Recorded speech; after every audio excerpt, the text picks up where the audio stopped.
Now, to close out our festival, we are going to have one final panel conversation, and we have 4 fantastic speakers to bring to you today. So if you do want to ask any questions, just to repeat that contact details for the questions, you go to slido.com, and it is #FutureFoundersFestival. And that's the code to make sure your questions come through to us that we'll be able to feed into your moderator. So slido.com, #FutureFoundersFestival. Now, our guests for today, I'm very pleased to welcome Chris Lee from Study Melbourne, the Future Founder Festival major partner. Welcome, Chris. Daisy Mann is with us as well. So good to have you, Daisy. The founder of the South Asian Centre, and the founder of ULearn, Mehek Sheikh, is with us as well. So welcome to our 3 panelists, and our moderator for this session. A very big welcome to you too. Please take it away. I'm going to hand the mic over to you, Rachel Bowie. Thanks, Anna. Hi, everyone. Thank you for joining us in this lovely Sunday afternoon. I'm sure you've all heard the news that we've gained a bit of freedom as of tomorrow morning. So good old days. To start off the panel, I'll just get each of the panelists to do a quick introduction about themselves, what they do. So if we can start with you, Mehek. Yes, for sure. Thank you, Rachel. Hi, everyone. My name is Mehek. I too want to start by acknowledging that I'm dialing into this panel from the lands of the Kulin Nation and pay my respects to their elders past, present and emerging, and recognize that even in startup spaces, we have to work absolutely harder to ensure First Nations communities have space to lead work and the issues that affect them.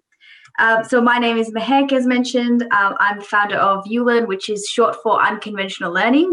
We are a workshop delivery, a facilitation service that provides learning spaces or creates learning spaces for people, mostly young people, but for people who are going through life transitions and deliver life skills and emotional intelligence workshops to communities in the fringes of Melbourne City and also from a culturally and accessible way.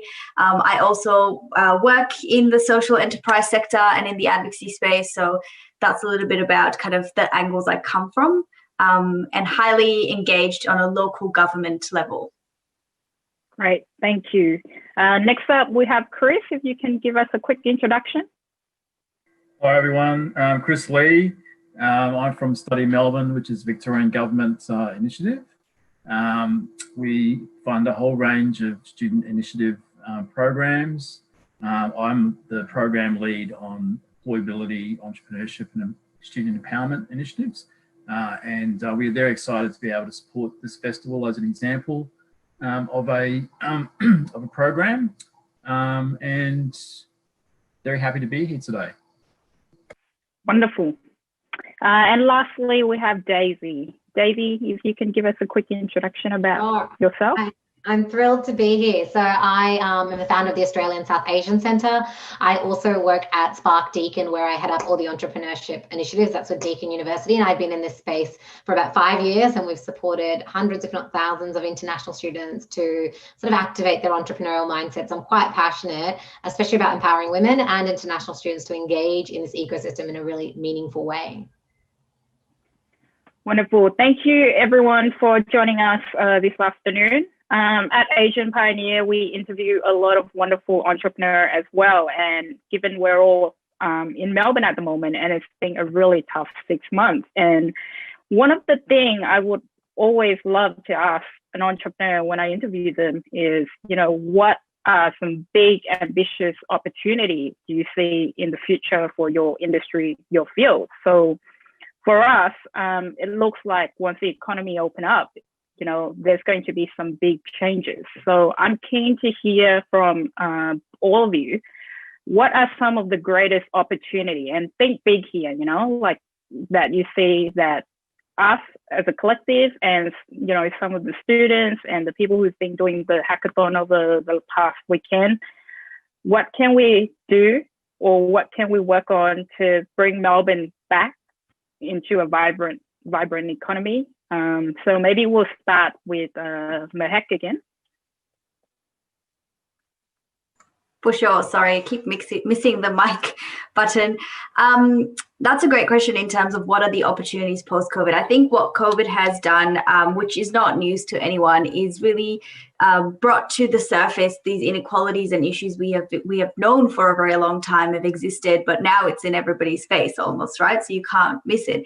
And as challenging as that can be to live with, I see that as a real opportunity to shift the narrative. Like, this is, if it's not going to happen now, it's never going to happen in the same way again. So for example, my industry, which is a lot about, training, development, it's about spaces like this that you put programs together for skill development. The world that we're going to have post-COVID needs sort of these entrepreneurship skills pumped up, re-energized. Like, it needs to not be something that just happens in a little ecosystem on the side. Like, this has to start becoming part and parcel of how we operate, how we do our education. So I think there's a real opportunity to do more festivals like this on a large scale and ensure all those pockets that have missed out before because of inequalities definitely get access to them. So that's kind of where I see the first one. Thank you. What about you, Daisy? What are your thoughts being in the university sector? I have a few. I know you encourage us to think big, but I often really start local. I think you can make a huge impact in the future, but I think it's starting with what's around you. And I think we get entrepreneurship still confused. As most international students come to me and say, I need money to invest because I have a business idea. It's like, no, there are no code tools. Like, there are tools that, you can use Airtable, hook it up to Typeform, hook it up to WordPress and automate things. And you don't even need to know how to code to do these things. And you don't need any investment, maybe a monthly subscription of about $100 maximum. So I think the tools are actually all in your hands to be able to start these ventures, and you don't really need external investment to begin with. That's just a myth I want to bust, because every time someone comes to me, they say, I need investment to bring my idea to life. I have brought many ideas to life and spent $0. I am very resourceful. Definitely, that's something I looked at, being agile and resourceful. So that's one, is think of problems around you. Post-COVID, I think it's not specific to any specific industry. I think it's made us aware of the possibilities. For example, I've now enrolled in courses run by women in Canada and America. And, before they weren't even open to me in Australia. So I sort of like, we've just realized the world is quite small in that sense, that you can be involved. Your first customer may not be someone in Melbourne. It may be someone, quite far away, but you can still start here. So I think the opportunities are endless. One specific industry I'll say is what Mehak mentioned, is education. So places like Coursera, Teachable. You might think as an international student, what do I have to teach? I went to a workshop recently where a girl taught other people how to make candy apples, and she made $250,000. So you have skills, and what the research shows is that people who have just learned something are actually better at teaching it than people who have known it for decades when it comes to these sort of fields of teaching people, like, how to travel with confidence, or how to bake something, or how to do gardening. You can teach someone something that So I think education is very exciting right now going forward. And what about you, Chris? What are your thoughts? Yeah, I totally agree about some of those mythbusters around entrepreneurship and innovation. I mean, we've had some really amazing panels and sessions over the course of this festival.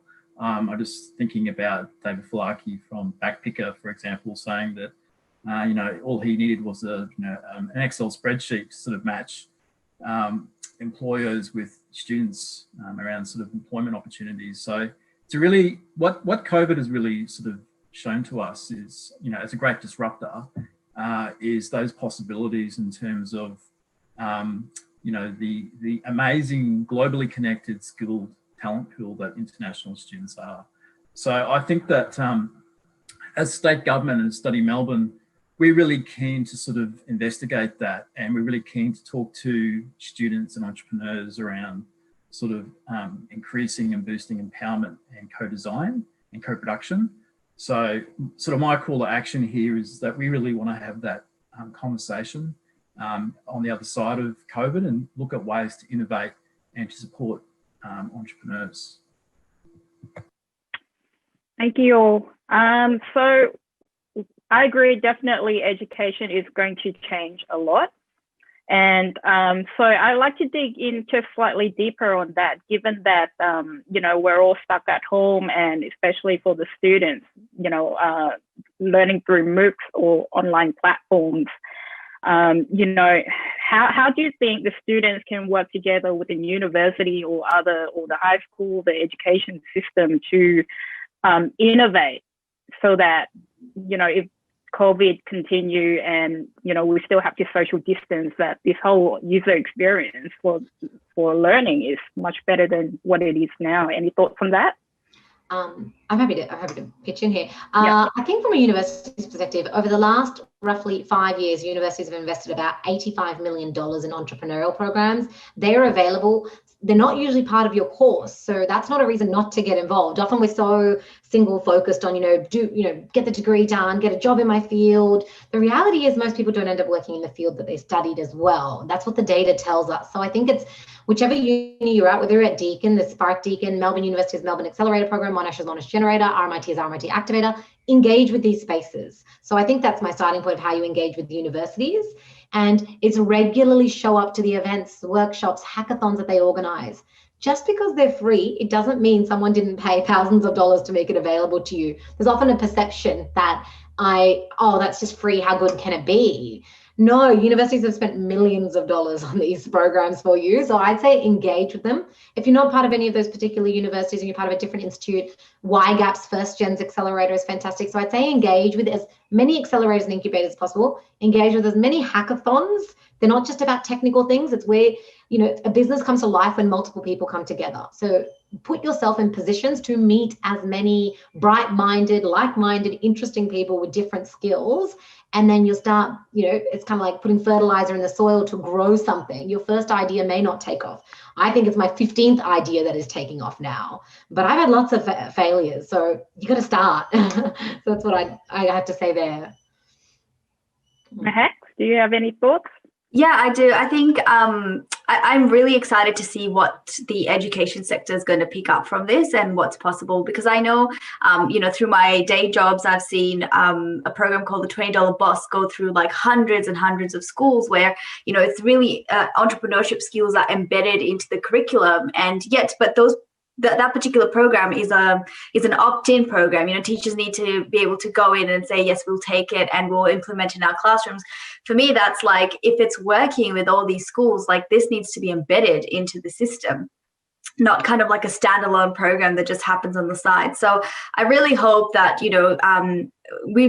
I think it's great that it happens at universities. Like that's where I started my entrepreneurship journey, was kind of first, second year uni, with a very small, similar to Daisy, like lots of different ideas until one stuck for a little while, and we did some catering and then we tried a few other things. But I think it needs to start earlier. It needs to start like, in year 10, in year 9 even, they need to start, even if it's not talked as entrepreneurship, they need to start talking about the possibilities that young people can have in their lives, like the kind of career that needs to become. I think when it's put into a system like that, it becomes validated, which is what it needs to become. It needs to be a validated pathway that young people can take. So that's what I'm excited for. I think the second one I want to quickly touch on is local governments. I feel like this is a place that people forget maybe or don't engage with as much, but they have reach because they're so close to the communities, and they're place-based, so they can really tailor the program or the opportunity for the locality that they're in. So I really hope to see more kind of local governments becoming interested in creating entrepreneurship ecosystems in their local areas. Talking about local government, and a quick plug to Start Space. We talk about co-working space, but when we really think about it, a library is, a co-working space before co-working space was trendy. So, Chris, I'm keen to get your thoughts, like, how do you guys work with different level of governments to try to, help international students to integrate and have a better experience studying in Melbourne, but also, I guess in a way, provide opportunities for them to perhaps, do more rather than just studying? Well, on the specific question about working in partnership with local government, I definitely feel like we could do more.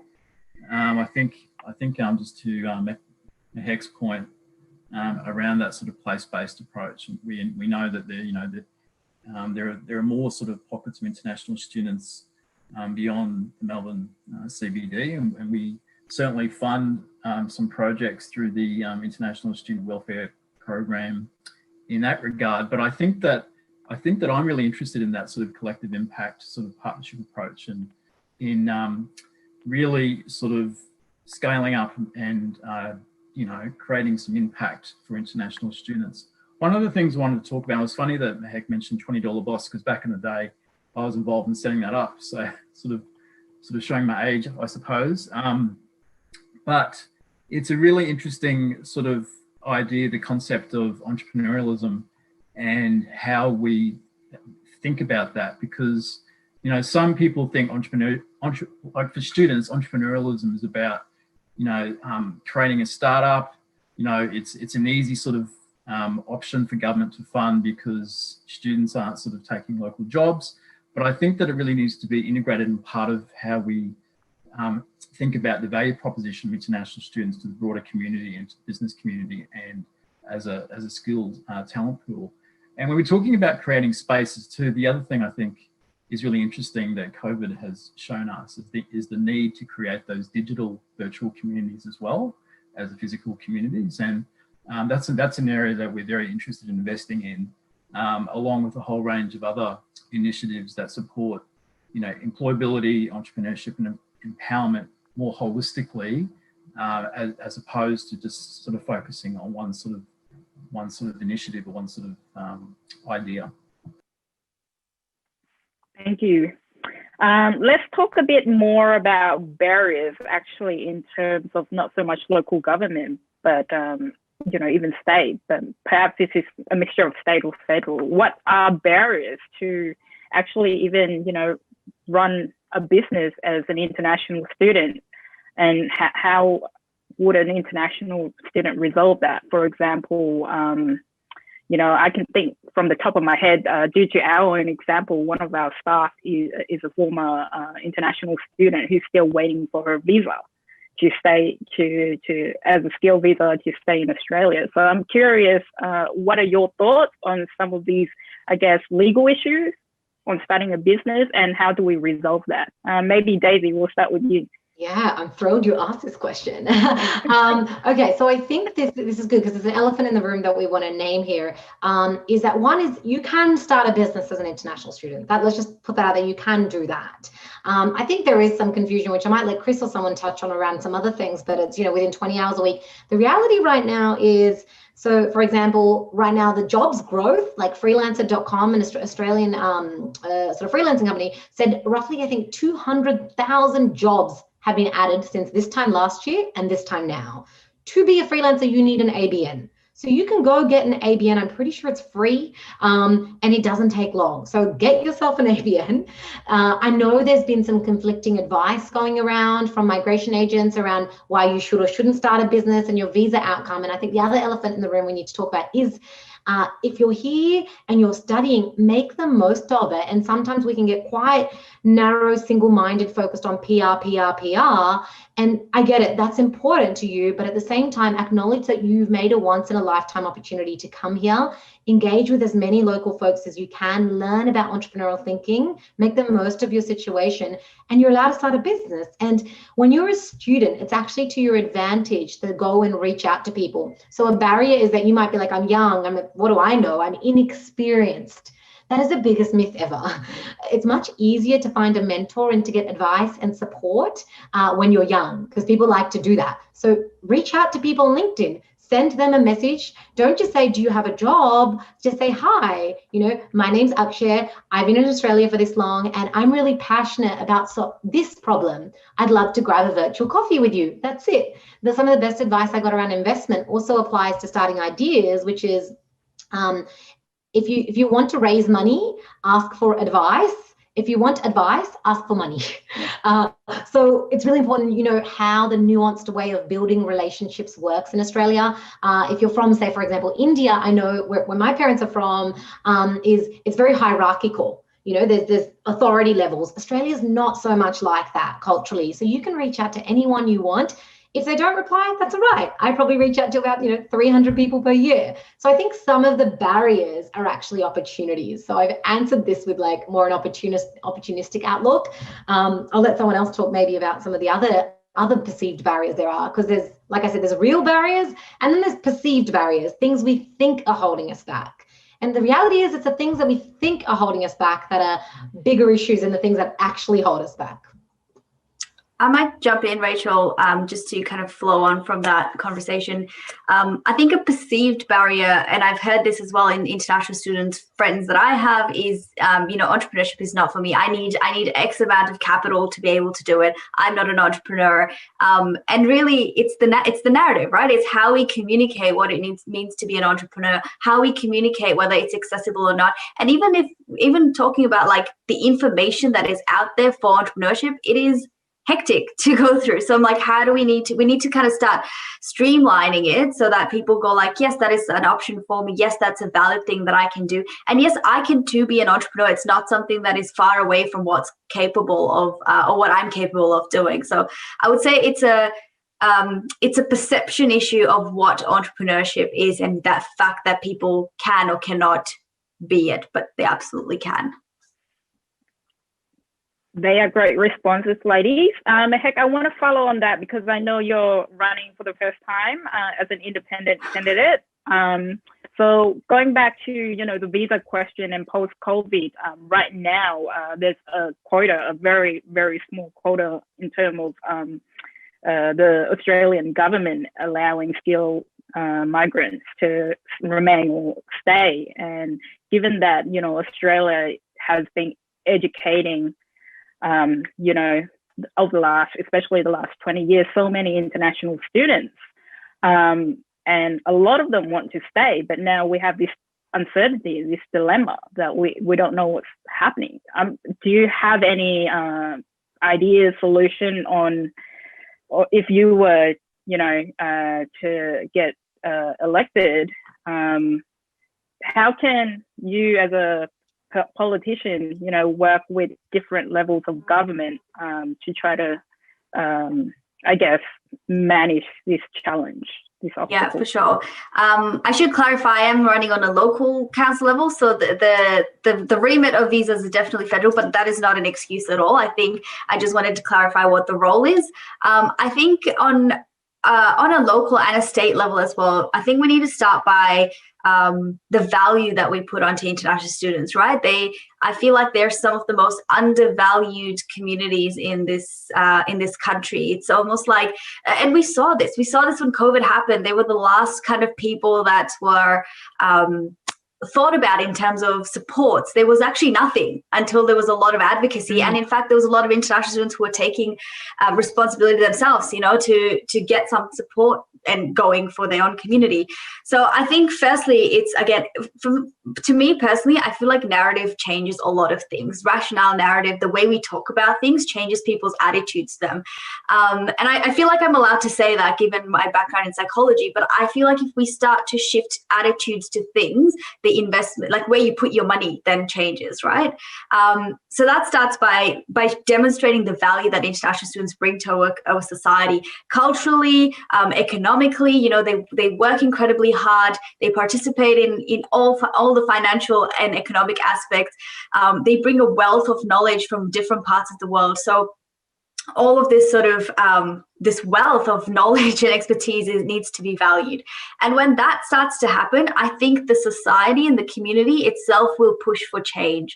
It will say when we have elections or when we have policies coming out, they themselves will say, well, where are international students listed in this? Why are they not here? Or how do we keep them coming, or how do we keep them engaged? So that to me is one way of doing it. It's the advocacy that sits behind, on a local level, it's the advocacy that sits behind the narrative of international students. Can I just quickly add, there's one thing is in our heads, we compartmentalize. There is business visa, student visa, right? And this is where government needs to catch up. those emerging. You are a freelancer. I studied for 8 years at Deakin University, mostly part-time. I, by 22, had 17 jobs. I'd worked as a waitress. I'd done sales. I did real estate. I sold fruit outside of Bunnings. I have had every job, and I've started a bunch of business. I worked in small business administration, where I learned a lot about how to run a small business, you know? And so I think this is where government needs to catch up and realize that it's not just business investment study visa, and that usually when you are a student, you are likely to be doing other things. Throughout, I studied part-time for probably about 4 years, and then full-time about 3 years. I've forgotten exactly how many, because I did 3 different degrees and I changed my mind every time. And I graduated with a degree that should have taken 3 years, not 8 years, but I took 8 years. But I'm so happy because I went to Tanzania to volunteer. I went to Thailand to work with refugees, and I started lots of different projects. I started clubs and societies. Clubs and societies at university teach you a lot about how to run a business. You have to find members, you have a budget, you have to find sponsorship, you have to organize events, you have to add value to keep your members coming back. These are all the things you do in a business. So I think I just want to add that on the government angle, there's a lot of work to be done for government to really understand. I think that, you know, right now we're heading into an era where most of us will become freelancers. That means we're all naturally business owners, right? So I think it's like understanding that. And for international students too, you study a certain field, I understand what you're doing, you're looking for a job in that field because that field offers you PR. And I understand that. I think the other thing to think as you go is, in the extra time that you do have, how could you be entrepreneurial? Because we're heading into a world where we're all going to need to be entrepreneurs in one way or another. And it's actually really, once we get over the fear, it's actually really exciting as well, because it's never been so cheap and affordable to become an entrepreneur. Like I said, no code tools online, all of these things you can learn quite fast. Just recently, I was speaking to like Hindustan Times, a major Indian newspaper, and they're about to launch a podcasting competition as well, because podcasting is hugely on the rise. And I know people making, you know, some money from just having podcasts and having listeners and having media. So there's all these fields that we've never considered before that are emerging. So I just say, consider those. And on the government front, there's some language where we need to catch up.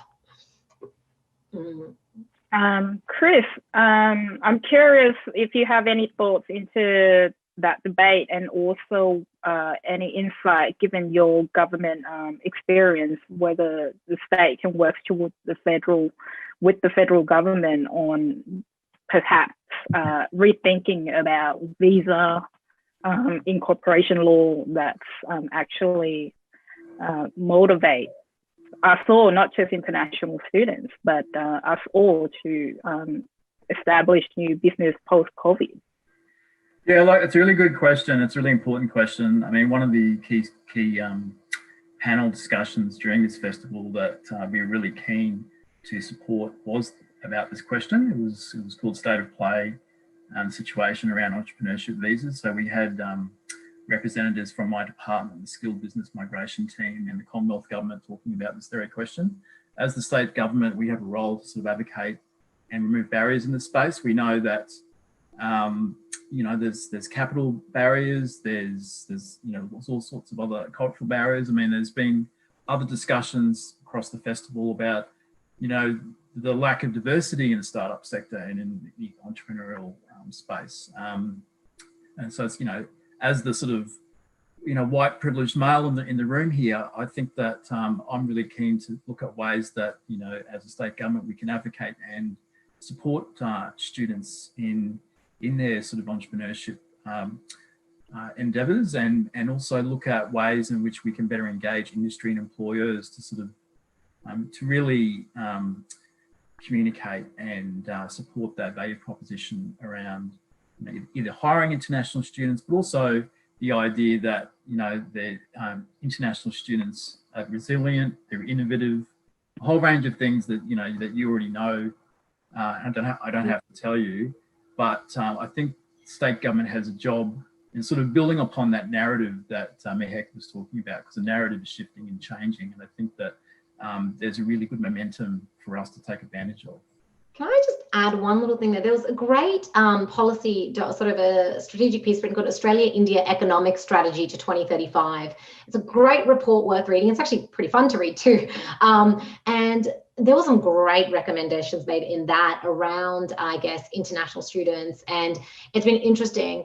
They talked a lot about, how does Australia attract the most bright and clever students? The reality is we do. You're already here. You are bright and clever. I think it's now, how do we create an environment where you guys stay here? Because like, if I think about an accelerator, so for instance, we have an international student from Indonesia this year. He is doing robotics. He has been flown. I think he was chosen by NASA to compete at a competition in Texas. And that was when he was like, I think 18. I think he's 20 now.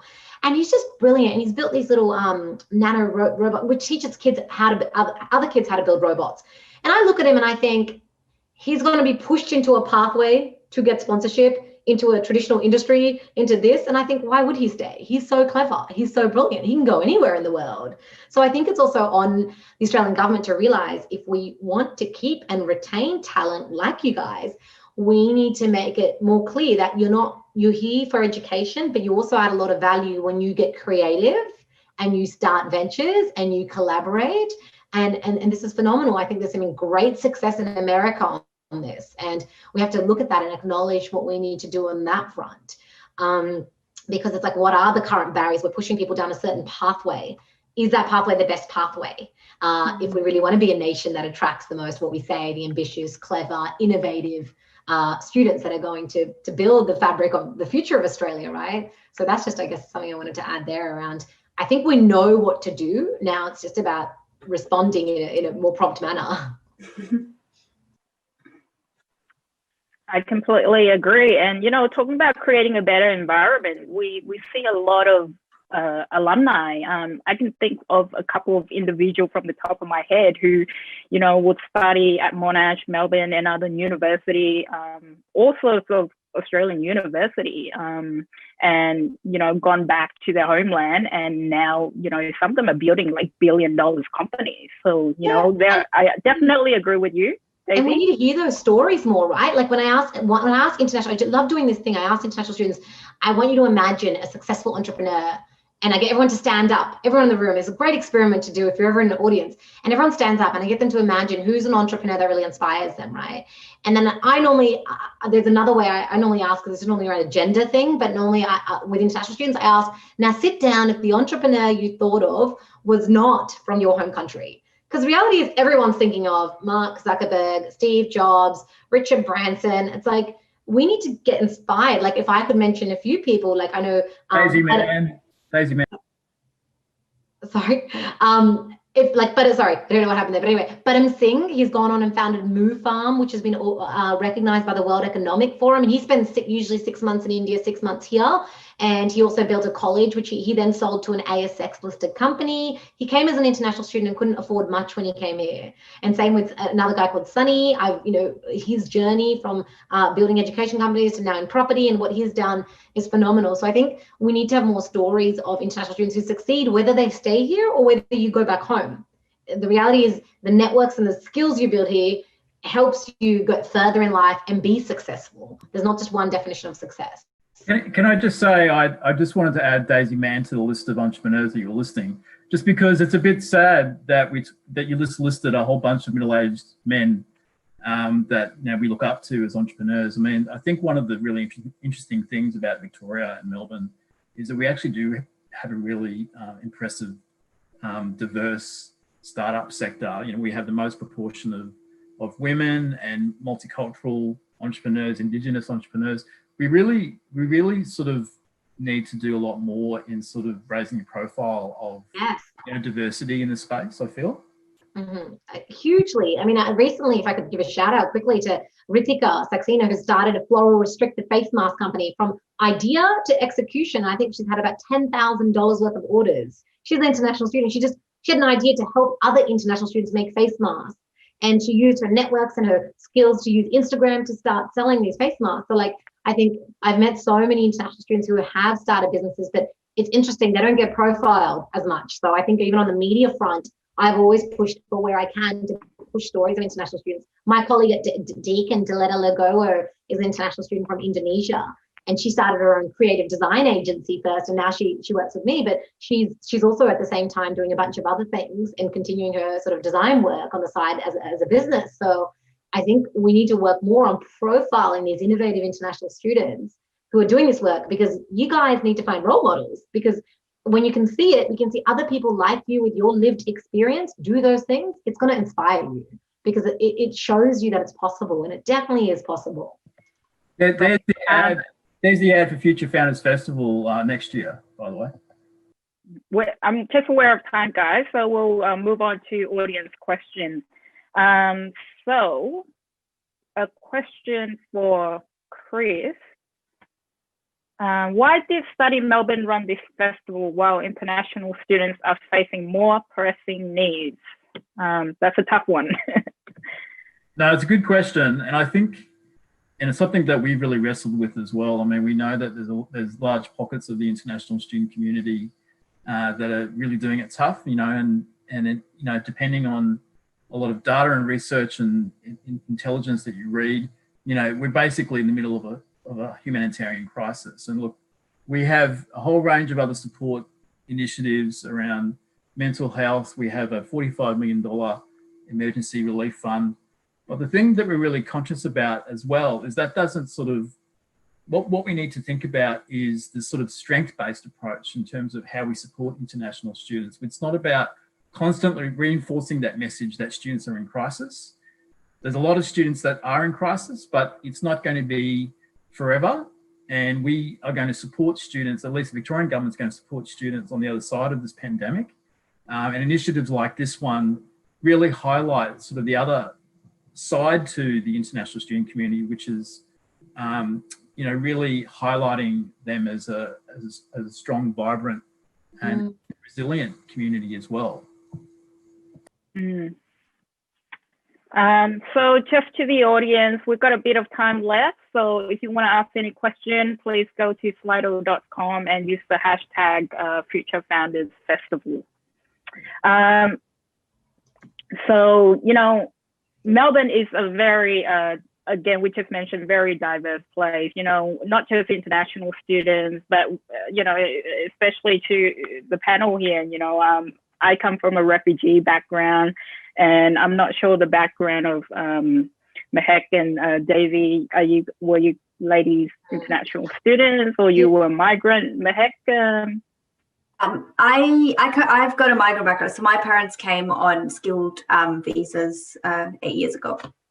Yeah, and so my parents came on. I was born here, but all my siblings are born in Punjab. I'm Punjabi. I grew up speaking Punjabi. I speak, Punjabi parents take it everywhere they go. So they did not let me speak any English at home till I was 14. So I speak fluent Punjabi and therefore understand some Hindi as well. It's a bit tutti, broken. But yeah, my parents migrated here. But if I look at the migrant journey there as well, they were both, mum was a teacher, dad was an engineer, but when they came here, they worked on farms, they picked oranges. I was a kid growing up in orange buckets, so we Australia, we're a great country, but sometimes we just need to recognize that international people, you guys have skills, and it's often hard. But for the person who asked the question, why this festival, I think it's really important because when there's lots of other concerns, there are, and this is one of the reasons I've started a South Asian women's healing space, and we have people staying here who need help with certain things. But I think this festival is important because it's giving you the platform and the network and the skills and the awareness to realize that you can become an entrepreneur while you're here, meaning you can start to earn income, and you can, a lot of the issues are coming from financial issues, right? No jobs. What is a startup? What is an entrepreneur? You create your own job. There's freedom in that. There's opportunity and possibility in that. If you're successful, you can even start to create jobs for other people. So I think it's an important festival to be having, and it's about time, because I've been in the startup space for 5 years.